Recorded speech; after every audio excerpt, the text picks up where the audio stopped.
Presenting Charles Lawton in The Laziest Man in the World, with Walter Houston as DuPont's commentator on the Cavalcade of America, sponsored by E.I. DuPont, de Nemours and Company, maker of better things for better living through chemistry. Before we begin our play, here's a timely tip to motorists. Don't let a sudden freeze catch your motor without winter protection. Have your dealer or service station clean the radiator, check hose connections, cylinder bolts, water pump, heater, fan, and belt, then add the proper amount of DuPont Zerone or DuPont Zerex antifreeze. In order to know more about how properly to care for your car, both winter and summer, send for the new DuPont booklet titled, Take Care of Your Cooling System. And just mail a postcard to Radio Section, DuPont Company, Wilmington, 98, Delaware, and a free copy will be sent to you promptly.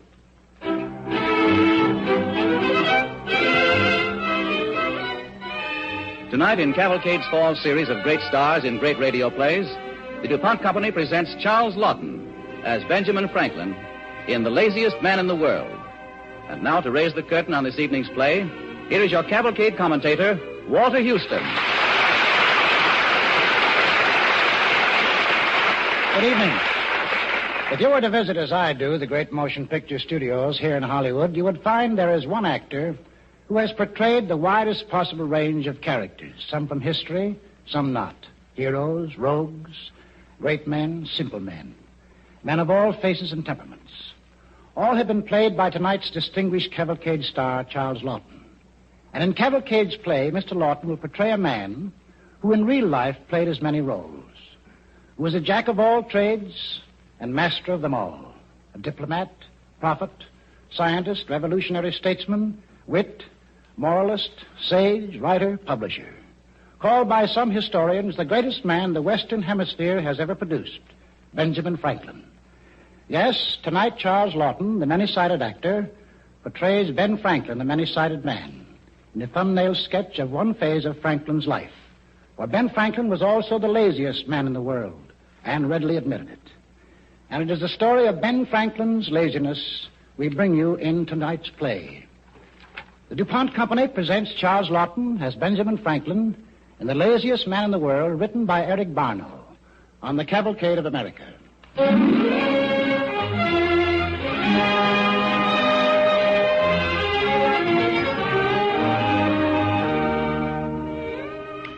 In his last years, Benjamin Franklin, the best-known man in the world, lived quietly in Philadelphia. He was over 80. He was just a family man now, a man who wrote long letters to his friends. Every afternoon, his little granddaughter, Deborah, would come into the old man's study so that he could help her with her lessons. Grandpa. Oh, come in. Come in. What are you doing? Working on something. Is it an invention? Oh, I suppose so. Aren't you wonderful, Grandpa? Is it a new invention? Yes. I'll show it to you. Why, it's nothing but a long stick. Yes. But it has 2 prongs on the end of it. Do you see them? They're the secret. What are they for? I'll demonstrate it for you. It doesn't look like an invention. It is, though. Now, behold. Do you see that book way up there on the top shelf? With the gold letters? That's right. Supposing I want that book. Shall I get you your chair that unfolds into a stepladder? No, we won't need that. Not now. But I'd like to work that. That's a good invention. But look. We hold the stick with the prongs right in front of the book. Then we go snap. It grabs the book like a hand. Yes. It's just as if your old grandpa had an arm 10 feet long. I just reach up the mechanical arm and grab a book anywhere I want. Snap. Oh, it's wonderful. Do you like that? Yes. Think how nice that would be for shopkeepers. I'm sure they'd all love one. Then they can reach boxes from high shelves without any trouble. Now, there's an idea. We'll offer it to them. Oh, my. Grandpa, all the neighbors like the chair that unfolds into a stepladder so much. All the houses on the street have one already. Indeed. And to think, you invented that only a few months ago. You're the most wonderful inventor. I'm not. You are, too. Everyone says so. And Mother says you're so industrious. I'm not a bit industrious. I'm just plain lazy. You are not. Yes, I am. I'm lazy. I'm the laziest man you know. Why do you suppose I invented this new invention? Other people don't mind walking up a step ladder 6 or 8 times a day to get something off a shelf.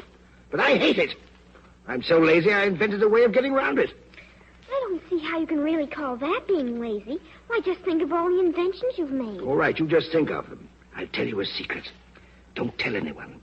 I invented them all for the same reason. All to save me a little bit of energy. Why, I'm probably just about the laziest man in the world. Grandpa, I won't let you say such things. The very idea. Did I ever tell you about my very first invention? That's a good example. Was it your Franklin stove? No. That came years later. This is when I was just a lad up in Boston. Did you invent something then already? Oh, yes, sort of. One day, another boy and I had gone swimming. Well, we'd been swimming all day, and we were simply exhausted. Then it came time to start home back to Boston. Well, we were walking along the edge of the town.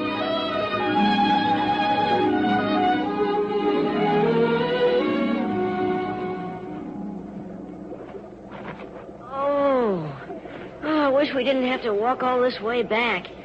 I'm stiff all over. Maybe a wagon will come along. Aren't you stiff too, Ben? I ache all over. Oh. Wait a minute. I've an idea about something. What? I want to fly my kite again for just a moment. What for? Oh, let's get on. But it's wonderful kiting weather. Such a breeze. But let's get back to Boston. I'm tired out. You can wait a moment. Look at the kite shoot up. Oh, who cares about kiting now? Would you hold the kite for just a minute? Now what? Hold it. That's it. I'll only be a second. What are you getting undressed for? I'm going in the water. But what for? We've been swimming all day and it's late. Come on, we better be getting back or we'll catch it. Here, hold these clothes, will you? Oh, yes, but... The ground's sort of muddy here. Don't lose those clothes now. What are you doing with the kite? Taking it in the river with me. What? You'll see. Watch. I'm tying it around my waist. The water feels good when you float this way. Oh. Kite's pulling you along. Well, sure it is. That's the idea. Say, Henry, take my clothes into town with you. I'm riding back. Goodbye, Henry. See you in Boston.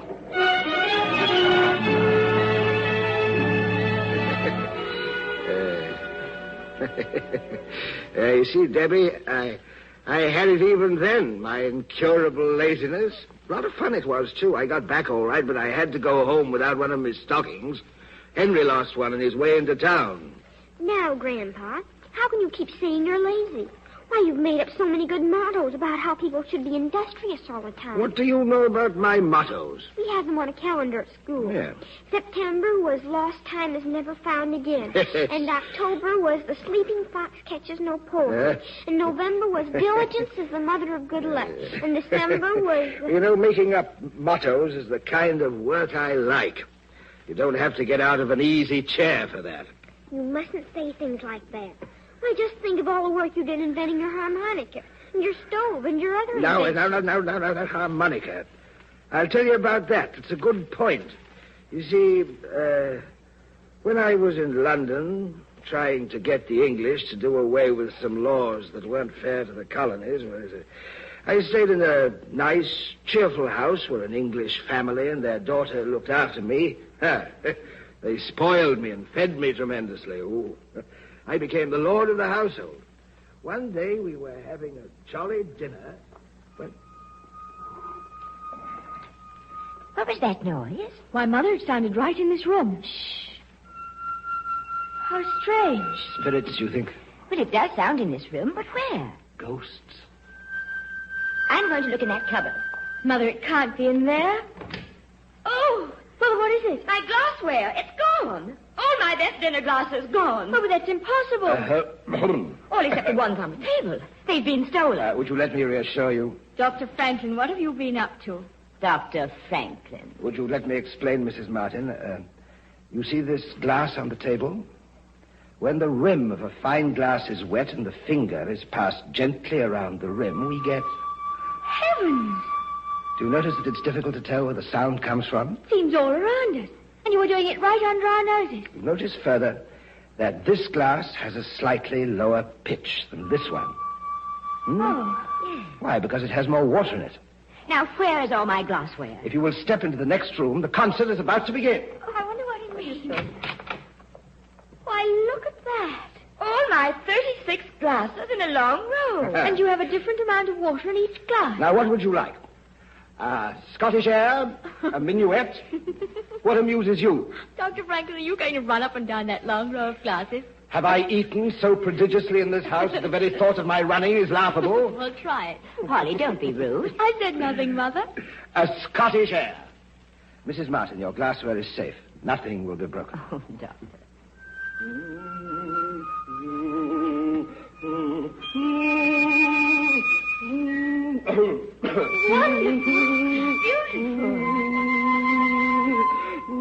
It's a difficult part. Dr. Franklin, don't overdo it. Nonsense. Why, he's all out of breath. That's it.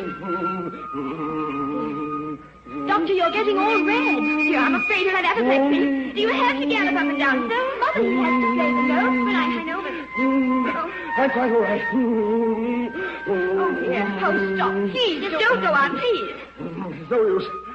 It's impossible. I'm afraid that's not a very practical musical instrument, is it? Oh, but it was beautiful, Doctor. Let me sit down. Oh, I know what's the matter with it. I'd have some goblets made without stems and mount them on a spindle to be revolved by a foot pedal like a spinning wheel. What a wonderful idea. Then all the musician would have to do is to sit on a comfortable chair and operate the foot pedal and lightly touch his hand to each glass. Why didn't I think of that?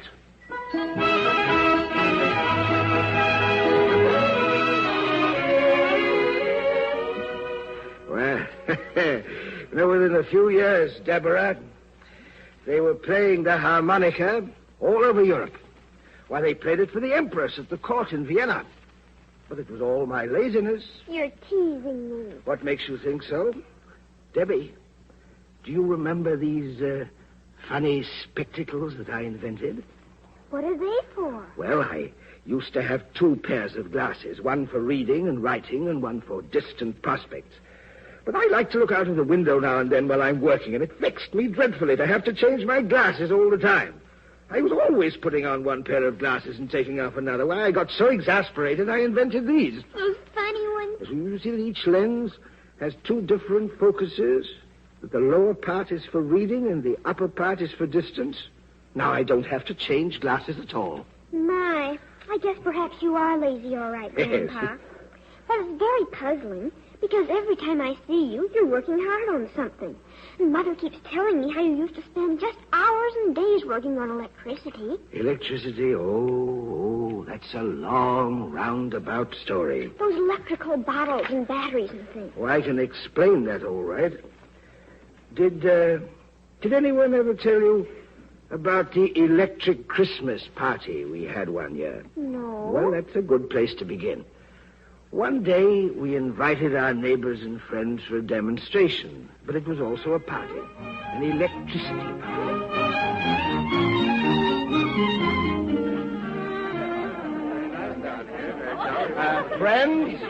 Friends, since this is an electrical Christmas party, we shall roast our turkey by an electrical jack. Over a fire we shall now kindle by the electrical bottle. Afterwards we shall eat a plum pudding with a flaming sauce ignited by electricity. Here you see our equipment. Doesn't it look dangerous? It is dangerous, madam, extremely dangerous. You better step back there, young man. I want to be close. Tommy, step back.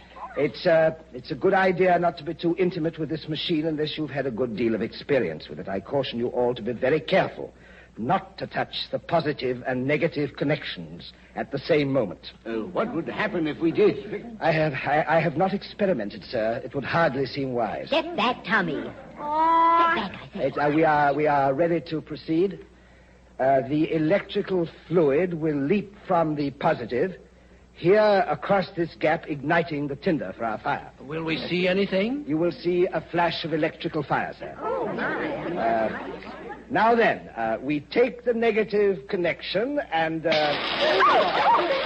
Dr. Franklin. He's hurt. He's fainted. Must have been the electric fire. Looks all blue. Oh, be quiet, Dr. Tommy. Franklin. Dr. Franklin, stand back, everybody. Let him breathe. Oh, dear. Man, his heart's still beating. I can hear it. Oh, stand back, please. Shall I call Mrs. Franklin? Oh, no, don't frighten her. Oh, he'll be all right in a moment, I'm quite sure. Dr. Franklin, Can you hear me? His left hand's all white. Tommy, will you be quiet? Dr. Franklin. This is what comes of meddling with supernatural things. Dr. Franklin. Can you hear us, Doctor? Are you all right? Now, friends, we'll take the negative. You've already done that, Dr. Franklin. That's why you're down on the floor now. Am I? Oh, you're all right. You're resting a moment. You've just had a severe shock. Yes. His hand's still white. Tommy, be quiet, will you? The blood will come back in a moment, I believe. There was quite a flash, Doctor. And such a noise. No, don't try to get up, Doctor. Just sit there a moment. Yes. What did it feel like? It felt like being struck by lightning, I'd imagine. As if I'd received a blow in every part of my body. Poor man. Lightning? That's it. Did you say there was a flash? Oh, yes. There was A noise like thunder. Do you smell that smell? Do you catch a sulphurous smell? Why, yes, sir. That's just the odor that follows a thunder gust. Friends, this supports a notion of mine that's been hounding me for weeks. If electricity and lightning really are the same, then we're on the verge of some knowledge very important to mankind. I hope you'll forgive me for interrupting our electric Christmas party with this unseemly performance. Help me up here. It was a most vivid demonstration, Doctor. Very exciting. And frightening. Perhaps not uninstructive. Lightning and electricity. There is a connection there, and I'm going to track it down. Dr. Franklin. What are we going to do with the turkey? Ha ha! Cook it in the usual way.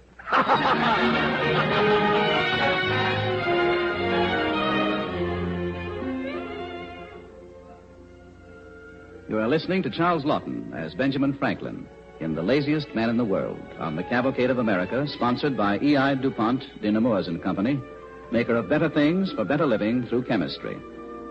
And now as our play continues, here is our Cavalcade commentator, Walter Houston. Benjamin Franklin, trying to prove to his little granddaughter that he is the laziest man in the world, is telling her the story that has become legend of how he and his son, on a stormy hill outside Philadelphia, drew the lightning down from the sky. As our play continues, we find Ben Franklin and his son carrying a kite across a windswept meadow. Hi, son. The storm's coming closer. Be careful of the kite. Do we have to bring this? Of course. It's the basis of the whole experiment. Well, I just hope none of the neighbors see us. Why? What's the matter? Flying a kite at my age. They'll think I'm not right in my head. Don't you worry so much about people's opinions. We may prove something today that philosophers throughout the world are trying to learn. You turn here across this meadow. It's starting to rain. Yes. Let the kite up now, quickly as you can. Why did you make it of silk? To withstand the storm. It'll be rough up there, so paper would tear to shreds. That's why the crossbars are cedar. It's flying up fast. Now, we're going to that shed over there. I want you to take care of the kite while I watch what happens. Here, give me the end of that line. I'll have to attach that. Attach it to what? To a silk ribbon and a key. The sparks should stream off the end of the key. It's a simple apparatus. And if we get sparks, does that prove that lightning has electricity? Exactly. Why are you so anxious to prove that? You step inside the shed, boy. There's no need to get wet. Do you remember the story the sailor told me about how his ship burned last winter? You mean the Providence off the Cape? Yes. Watch the kite now. Is it far up? Yes, sir. The sailor told me that there was a globe of fire on the masthead and that it ran down a tarred rope to the deck. I remember he thought it was the wrath of God. Yes, but I think it was lightning. I think the masthead attracted the electricity in the lightning, just as our kite will, and that the tarred rope acted as a conductor. Like our kite line? Yes. And if I can prove that fires, many fires, are caused by the electric fluid in lightning, I should be able to invent something to prevent the fires. There's a large thundercloud coming over now. Good. Anything happening? No. It's a great cloud. No sparks yet. Maybe the line isn't wet enough. What would that do? The string is not a conductor, but water is. So the string won't conduct the electricity until it's thoroughly soaked. Look. What is it? The strands of hemp, they're standing on end. They're bristling up. Look! Sparks! The electric fluid is flowing through. We proved it! We proved it!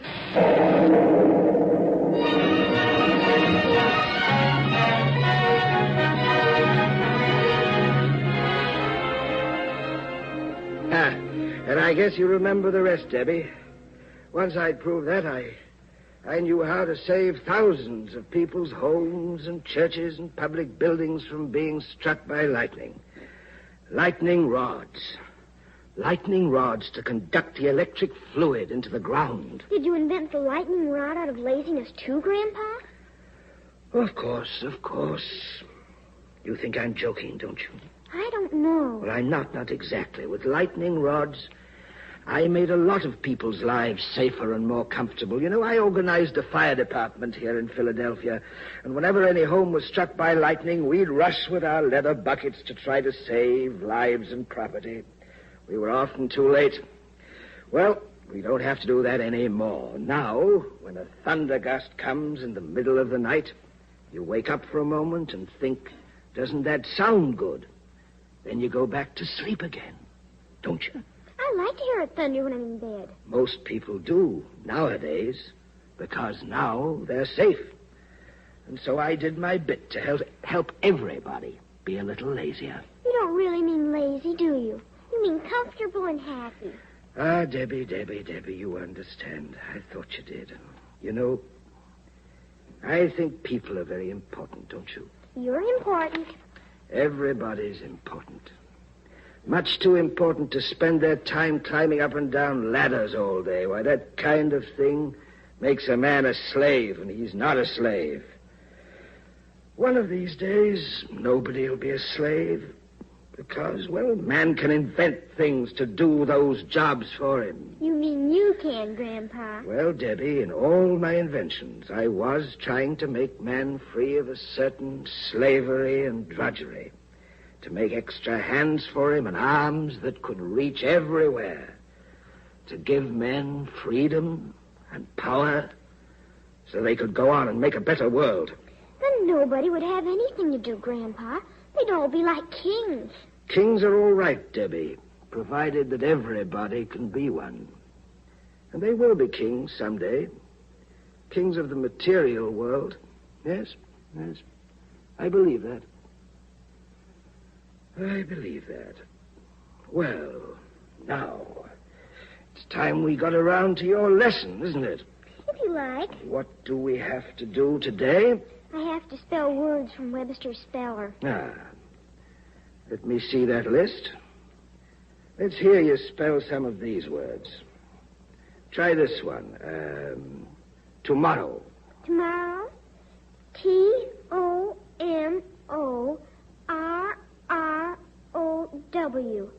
Tomorrow.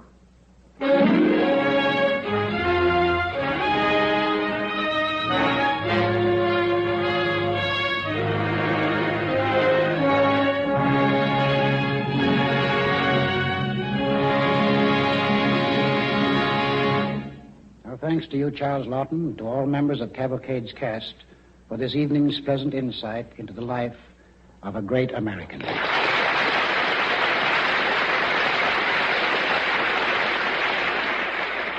I don't have to tell you that the boys in the service enjoy letters from home. Well, here at home, we like to get letters from them, too. I know the men and women of the DuPont Company like to hear from DuPont employees who are overseas. They're always interested in hearing about the DuPont products that are doing a job over there. To give you an example, I'm going to ask Gain Whitman to read you a letter that came in not long ago from a former DuPont employee, a letter about DuPont cellulose sponges. Thank you, Mr. Houston. This letter is from an officer serving with the Army in Europe. He mentions receiving the new 10-in-1 ration, included in which was a DuPont sponge.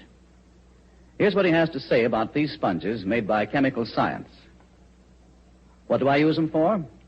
Well, I'll start out by saying they're handy, plenty handy. They're like dessert after dinner. I've washed with the sponges, that is, bathed. They've been exceptionally good when it came to washing mud off personal equipment and boots. And I've used them in saddle soaping my leather boots, shoes, pistol holster, and so on. If we were in the field instead of this fancy setup we have now, they'd be even more useful, especially in the kitchen, for washing kitchen utensils and mess kits. That's the best description. They're handy, and most everyone has one and uses it. Oh, yes, I've even used mine to wash off the German helmets I'm sending home. I grabbed 2 sponges when we first landed, and I've been using both without replacement. They aren't worn out, so there's no need to discard them. When we move, I pack them in my field bag along with extra pistol ammunition and a clean pair of socks. Unquote. There is the wartime service record of 2 of the DuPont sponges that will return to you as soon as the war is won as better things for better living through chemistry. And now here is your Cavalcade commentator, Walter Houston. Next week, Cavalcade has the honor to present the distinguished actor Robert Montgomery in his first radio appearance since his service with the United States Navy. And our Cavalcade play is the story of one of America's outstanding naval figures, Admiral George Dewey. Our DuPont Cavalcade story reminds us that our present-day Navy was brought into being by men like Admiral Dewey, where he worked long to build a Navy strong enough to resist the forces which he foresaw would one day threaten the security of this country. Be with us next Monday when Robert Montgomery stars as Admiral George Dewey on the DuPont Cavalcade of America. Thank you, and good evening.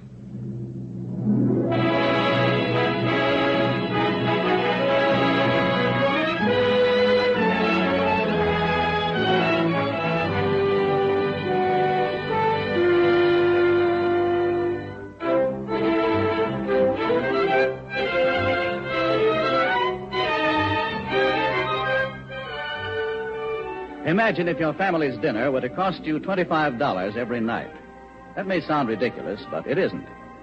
You could be spending that much on food right now if you or your grocer or your government were to let up in the fight to keep prices down. What should you do? Simply pledge never to pay more than the legal price for any food. That way you help yourself, you help your grocer, and you help America.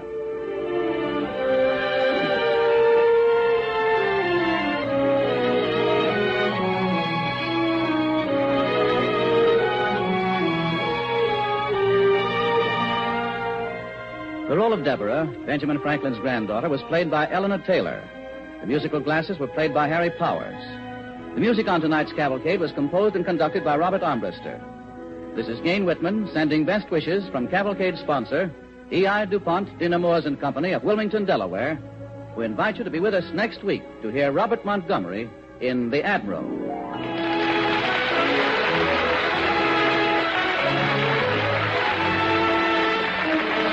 This is the National Broadcasting Company.